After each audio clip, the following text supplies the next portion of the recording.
21. marca je župan občine Brežice z Direkcijo Republike Slovenije za vode podpisal sporazum o skupni izvedbi investicije izvedba celovitih protipoplavnih ukrepov na povodju Sotle za varovanje Rigonc, Gmajne in Dobove.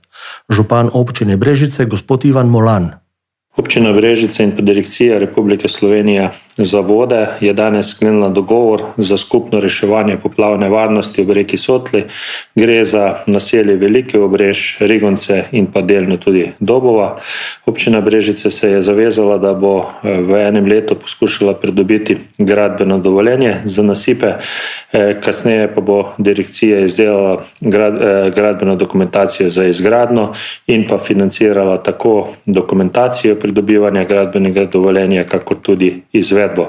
Kompleten projekt od pridobivanja gradbenega dovoljenja do investicije se ocenjuje nekje na 3 milijone evrov in naj bi se financiral iz sklada za okrevanje Republike Slovenije. Predstavnica Direkcije Republike Slovenije za vode Tanja Podgoršek.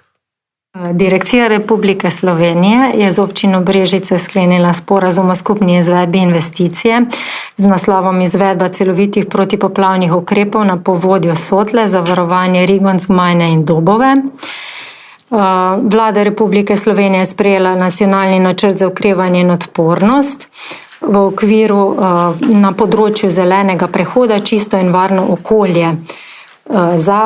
To je krepitev preventive za dvig protipoplavne varnosti.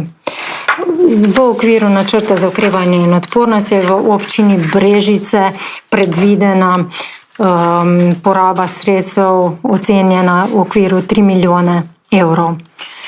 Predvideni so protipoplavni ukrepi, izvedba visokovodnih zidov in nasipov za varovanje naselij.